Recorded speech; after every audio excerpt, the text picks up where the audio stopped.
సమగ్ర శిక్ష ఉద్యోగుల సమ్మె శిబిరం ఆదివారంకు 19వ రోజుకు చేరుకుంది. ఈ సందర్భంగా రాష్ట్ర కమిటీ పిలుపు మేరకు కుటుంబ సభ్యులతో నిరసన నిర్వహించారు. జిల్లా మరియు చండూరు మండల శాఖకు చెందిన యూటీఎఫ్ ఉపాధ్యాయ సంఘం నాయకులు శిబిరంలో పాల్గొని సంఘీభావం తెలియజేశారు. పలువురు ఉపాధ్యాయులు మాట్లాడుతూ న్యాయమైన సమగ్ర శిక్ష ఉద్యోగుల డిమాండ్స్ ను ప్రభుత్వం చిత్తశుద్ధితో పరిష్కరించాలని కోరారు.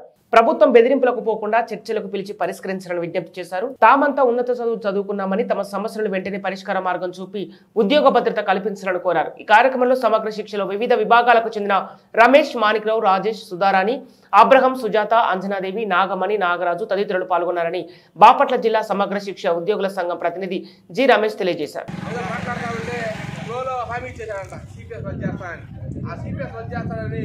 2004 సెప్టెంబర్ 1 నుంచి రాష్ట్రంలో సిపిఎస్ అనేటువంటి ఒక రకమైనటువంటి అన్యాయమైనటువంటి విధానాన్ని రాష్ట్ర ప్రభుత్వం ప్రవేశపెట్టింది. ఆ సిపిఎస్ వలన ఎంతోమంది ఉద్యోగులు చచ్చిపోయారు. వాళ్ళకి కనీసం కుటుంబాలు కూడా రోడ్డు పరిస్థితి ఉంది. కరోనాలో కూడా చాలామంది మా మిత్రులు చనిపోయారు. అలాంటి విధానం మీకు ఉండకూడదు. మీకు హెచ్ఆర్ పాలసీ కంపల్సరీ ప్రకటించాలి. 22 సంవత్సరాలు మీకు కూడా సర్వీస్ని 62 సంవత్సరాలు రిటైర్మెంట్ ఏజ్ని ప్రకటించాలి. అట్లాగే మెడికల్ మాకు లేడీ టీచర్స్ ఉన్నాయి. మెటర్నిటీ లీవ్స్, జెంట్స్కి మెటర్నిటీ, లేడీస్కి మెటర్నిటీ లీవ్స్, మెడికల్ లీవ్స్, ఇవన్నీ కూడా ఏవైతే మెడికల్ అట్లానే హెల్త్ కార్డ్స్ కూడా మాకున్న హెల్త్ కార్డ్స్ మాస్టర్ చెప్తున్నారు. హెల్త్ కార్డ్స్ దేనికి 4 తీసుకుంటా కూడా పనికిరాదు. మా హెల్త్ కార్డ్ ఇస్తే తీసుకెళ్ళిపోయి టాయిలెట్ పక్కన పెడతాడు. బెడ్ ఎక్కడ ఉంటుంది? అసలు కార్డు చూడంగానే ఈయన అడుగు శ్రీనివాస్ గారా సరే అని చెప్పని 4 రోజులకు 5 రోజులకు అది చెయ్యి వెళ్ళనుకోండి, లోపల ఇన్ఫెక్షన్ వచ్చేసి 4 రోజులకి 5 రోజులకి ఇన్ఫెక్షన్ వచ్చిన తర్వాత వైద్యం మొదలు పెడతాడు. అదే స్టార్ హెల్త్ అని ఉంటుంది కాబట్టి ఇన్కమ్ ట్యాక్స్ కట్టాలని ఇన్కమ్ ట్యాక్స్ కట్ చేస్తున్నారు. ఇది చాలా ఇన్కమ్ ట్యాక్స్ కట్టినా మళ్ళీ దానికి ఇన్కమ్ ట్యాక్స్ 4,99,990 రూపాయలు అంటే 99 రూపాయలు అంటే ఇన్కమ్ ట్యాక్స్ ఉండదు. 1 రూపీ యాడ్ అయితే 5 lakhs అవుతుంది. 12,500 రూపాయలు ఇన్కమ్ ట్యాక్స్ కట్టాలి.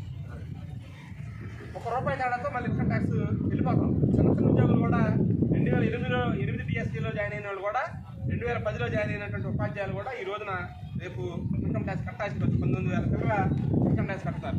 అదే బాపట్ల కేంద్రంలో 60% ఏరియా ఉంది. ఇక్కడ దాదాపు 25,000 ఇన్కమ్ ట్యాక్స్ కట్టాల్సి పరిస్థితుంది. ఒకవైపు ఇన్కమ్ ట్యాక్స్ అట్లానే ప్రొఫెషనల్ ట్యాక్స్, వృత్తి పన్ను, ఈ రెండింటి పేరుతో కొంచెం దోచుకుంటా ఉంది. వాళ్ళ దగ్గర వాళ్ళు దోచుకున్న సంక్షేమ పేరుతో సంక్షేమం ఎవరు వద్దంటలా సంక్షేమం అభివృద్ధి అనేవి జోడెద్దులండి గవర్నమెంట్కి.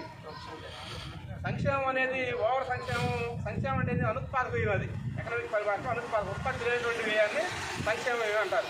వృద్ధాప్య పెన్షన్ ఇవ్వండి తప్పలేదు. దానిలో మా తల్లిదండ్రులు ఉన్నారు, మా అక్క చెల్లెళ్ళు ఉన్నారు, మా పెద్దలు మా మామయ్యలు వాళ్ళు వీళ్ళు మా బంధువులు అందరూ ఉన్నారు. మన వాళ్ళు అందరూ ఉన్నారు. మన దాన్ని కాదంటున్నా, కానీ న్యాయబద్ధంగా పనిచేస్తున్నాం. మేము ఉదయం నుంచి సాయంత్రం దాకా 10 గంటల దాకా వెబెక్సల్ పేరుతో మిమ్మల్ని వేధిస్తున్నారు.